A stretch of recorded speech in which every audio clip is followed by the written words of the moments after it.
Lesson 1. Find yourself in solitude. Only when we are alone are we truly ourselves. Arthur Schopenhauer. Solitude is not aesthetic, it is surgical. Schopenhauer understood something most people spend their lives avoiding. If you cannot tolerate your own company, you are not living as yourself. You are living as a reaction. Look at modern life. We are surrounded by constant stimulation, notifications, conversations, entertainment, opinions injected into our minds before we can form our own. We rarely experience silence without immediately trying to fill it. Why? Because silence exposes us. When there is no distraction, the mind begins to speak honestly.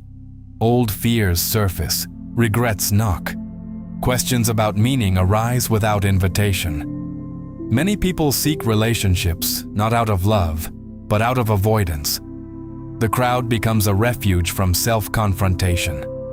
Schopenhauer saw solitude as proof of intellectual independence, not misanthropy, independence. In the presence of others, we adapt. We soften opinions. We exaggerate strengths. We perform. Over time, performance becomes identity. Eventually, you no longer know who you are without an audience. Solitude dismantles the mask. It also dismantles illusions. You may discover that many of your goals are borrowed, your ambitions shaped by comparison, your desires planted by culture. When you are alone long enough, you begin to question the architecture of your own wanting. And that is where something mystical emerges. In deep silence, you start noticing that thoughts are not fully you.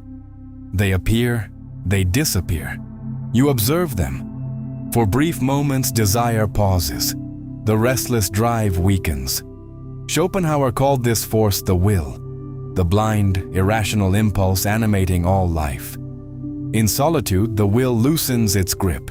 It does not disappear, but it becomes visible. That visibility is uncomfortable. It reveals how small you are in the vastness of existence, how fragile your ego is, how temporary your achievements will be. There is nihilism here, but there is also liberation. If you are not the center of the universe, you no longer have to pretend to be. If your life is finite, you can stop trying to immortalize yourself through approval. Solitude does not make you superior. It makes you honest. And honesty is the beginning of inner freedom. Lesson 2. Remove suffering to experience happiness. What we call happiness is merely the temporary cessation of pain. This statement is brutal because it strips happiness of glamour. For Schopenhauer, existence is structured by dissatisfaction. The will constantly pushes us to desire. While we desire, we suffer from lack. When we obtain what we want, relief appears. But relief is brief. Soon, boredom replaces longing. The cycle resumes. Modern society amplifies this loop. We are encouraged to pursue stimulation, fast pleasure, endless upgrades, new goals before the old ones even settle. We confuse excitement with fulfillment. But stimulation is not happiness. It is interruption. True reflection shows that many moments we label as happiness are simply moments when nothing is wrong. You are healthy, your bills are paid. No one you love is suffering. There is no crisis. That quiet absence of pain goes unnoticed until it disappears. Schopenhauer's insight aligns with psychology and even neuroscience. The brain adapts quickly to pleasure. What once thrilled becomes normal. The new phone, the promotion, the relationship milestone. Each fades into baseline. This is not a personal failure, it is structural. So what is the alternative? Instead of chasing peaks, reduce sources of suffering. Identify what drains you. A humiliating job, a toxic relationship, a compulsive habit, an environment that erodes your dignity. Eliminating pain is less glamorous than pursuing dreams, but it is more realistic. Happiness becomes modest. It is not ecstasy. It is stability. It is sleeping without anxiety tightening your chest. It is waking without dread. There is sadness in accepting this. The fantasy of permanent bliss collapses. But something steadier replaces it. Maturity. You begin to value calm over intensity, silence over noise, health over excess. You stop demanding that life feel extraordinary at every moment, because perhaps it was never designed to. Lesson 3. Understand the invisible force that moves you. A man can do what he wills, but he cannot will what he wills. With this sentence, Schopenhauer dismantles one of humanity's favorite illusions: total free will. We believe we choose our desires. We believe our ambitions are rational decisions. But examine closely. Why do you want what you want? Did you choose your temperament? Your biological impulses? Your early conditioning? Your subconscious fears? Schopenhauer called the underlying force the will. A blind, ceaseless energy manifesting as survival instinct, sexuality, ambition, envy, competition. It operates beneath conscious thought. Later, Sigmund Freud would explore the unconscious. Modern neuroscience shows that decisions begin forming in the brain before conscious awareness. Freedom exists, but it is narrower than we assume. This is not cause for despair. It is cause for humility. You cannot fully eliminate impulse. Suppression often intensifies it. Brutal self-control without understanding creates internal rebellion. Instead, observe. Notice patterns. Notice triggers. Notice recurring desires. Ask where they originated. Cultural pressure, comparison, fear of insignificance. Awareness does not destroy the will, but it creates space between impulse and action.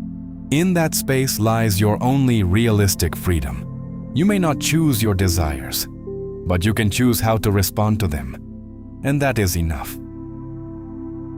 Lesson 4. Limit expectations to suffer less. The safest way not to be very miserable is not to expect to be very happy. Much of human suffering comes not from events, but from the gap between expectation and reality. We are taught to expect extraordinary success, perfect love, continuous growth, recognition, a life above average. But average is statistical reality. Social media magnifies distortion. We compare our behind-the-scenes struggles to curated highlights. We internalize unrealistic standards. Expectation becomes a silent tyrant. Schopenhauer suggested something radical: lower the ceiling. Not abandon ambition, but remove fantasy. When you expect constant happiness, every ordinary day feels like failure. When you expect perfection in relationships, human flaws become betrayal. Reducing expectations does not make life smaller. It makes it bearable. You begin to appreciate stability, loyalty, health, modest success. These are not cinematic achievements.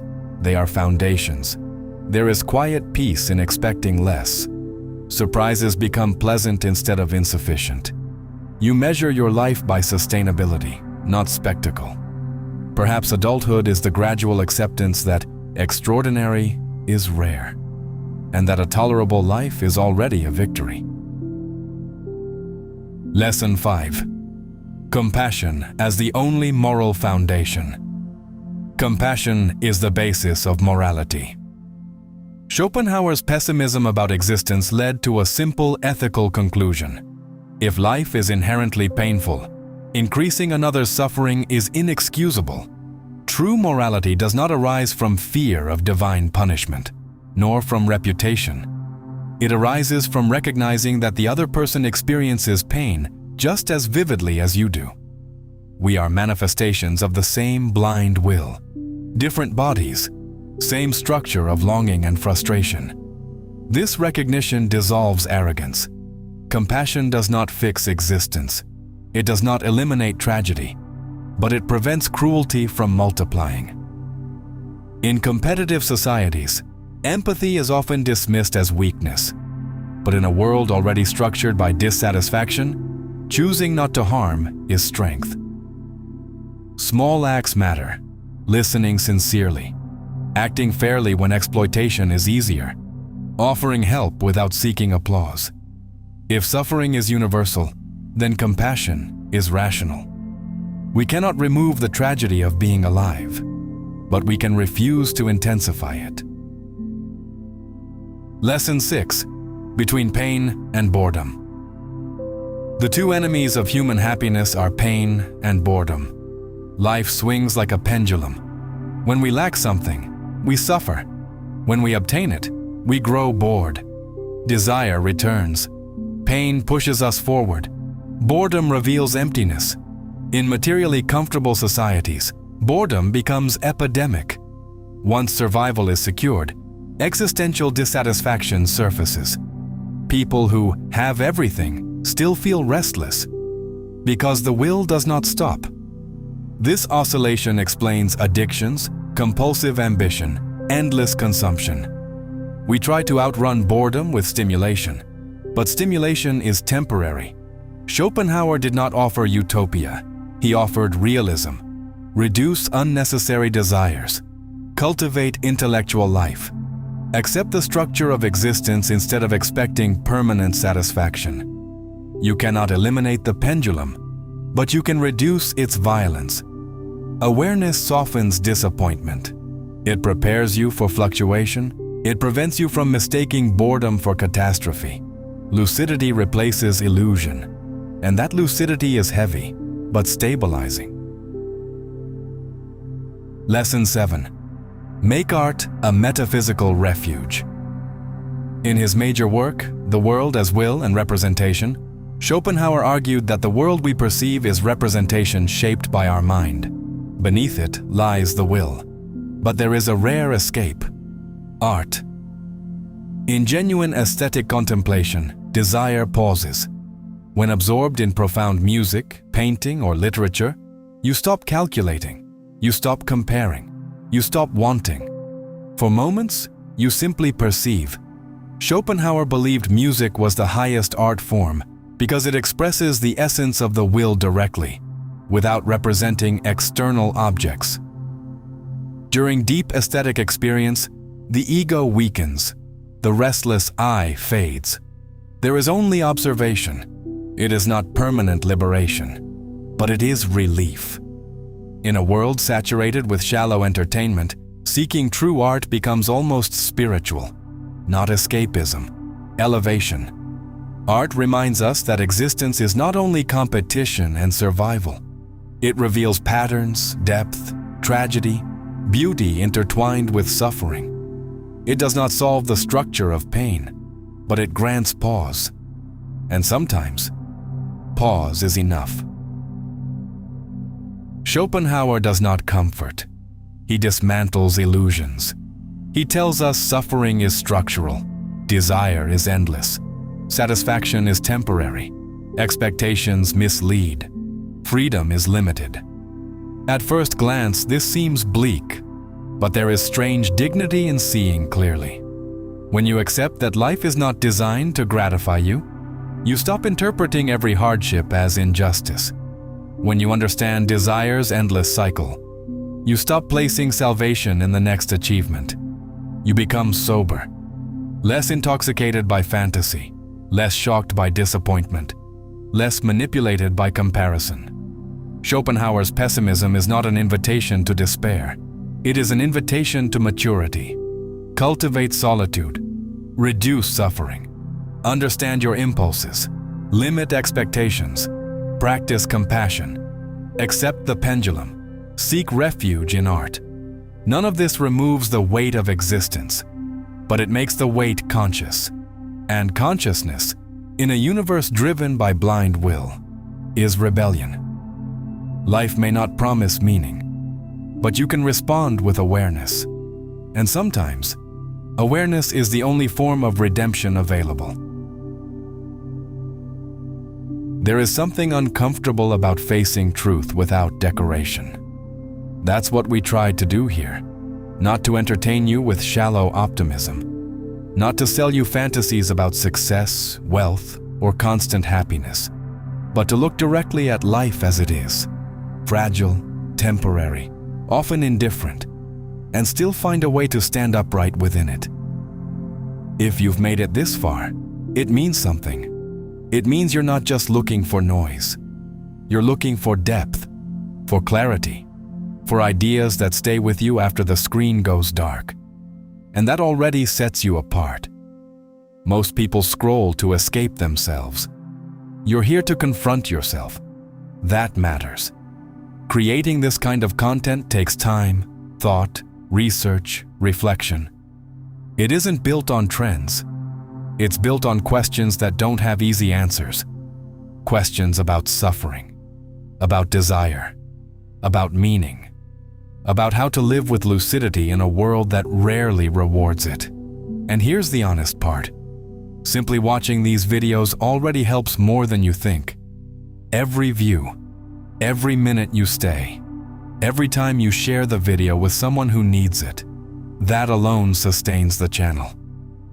But if these reflections resonate with you, if they've helped you think more clearly, endure something difficult, or feel less alone in your doubts, there's a deeper way to be part of this. Becoming a member of the channel isn't just a technical feature. It's a quiet statement. It says, I value this space. I want it to continue. I want to belong to something that goes beyond surface-level content. Members often receive small, exclusive perks, early access, and content created specifically for those who want to go further. But beyond the tangible benefits, there's something more subtle. You become part of the inner circle that keeps this project alive. And if membership isn't for you, the Super Thanks feature is another way to show support when a specific video truly moves you. Think of it as leaving a note that says, "This mattered." It's never an obligation. There is no pressure here. Truthfully, your presence is already meaningful. Watching, thinking, reflecting, sharing. That is support. But if you feel that this channel gives you something rare, honesty without illusion, depth without noise, then supporting it is also a way of protecting that space. In a world full of distraction, helping something thoughtful survive is a quiet act of resistance. And if you choose to stand with us, as a member, through Super Thanks, or simply by continuing to watch, know that you are not just consuming content. You are part of a community that values awareness over comfort, and that, in itself, is rare.